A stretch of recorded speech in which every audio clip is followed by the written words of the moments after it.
So for the first problem, we're going to be doing a energy balance on a differential R. And so you have the in minus out plus generation equals accumulation. The in and out is going to be represented with Fourier's law, the negative K delta T delta R. The Egen is going to be Egen times that differential volume. And then you take that and you divide it by delta R, and you take the limit of delta R as it goes to 0. And then that's the definition of derivative, and that should get you to your final equation that we usually use.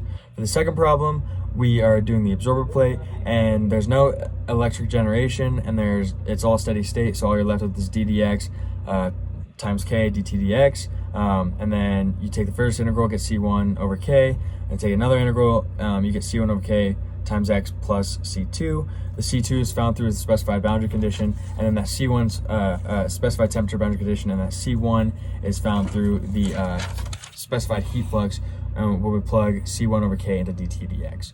Then to find the total heat flux, you have the convection heat transfer coefficient times that temperature difference, and then you have the incident radiation times the absorbance, and then obviously the radiation being lost versus the radiation being gained by the ambient temperature. 2-102, it's going to be the same that we've been doing in cylindrical, but now it's going to have an Egen term.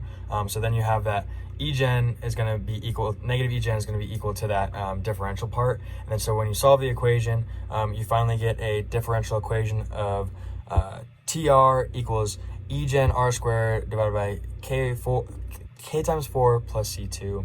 That C1 goes to 0 due to the heat flux condition at the middle, symmetry, and that C2 is going to be solved for, and that gives this long equation. And then that can give you a final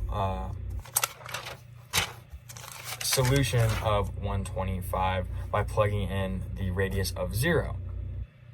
Then for the last problem, the saturation pressure is going to be the partial pressure of the water. So then you can just take that and find the vapor fraction of the water, and then you can subtract the vapor or the saturation pressure by the total pressure, and you get the vapor fraction of the air, and you can use the Henry's law constant to then find the mole fraction of air in the water.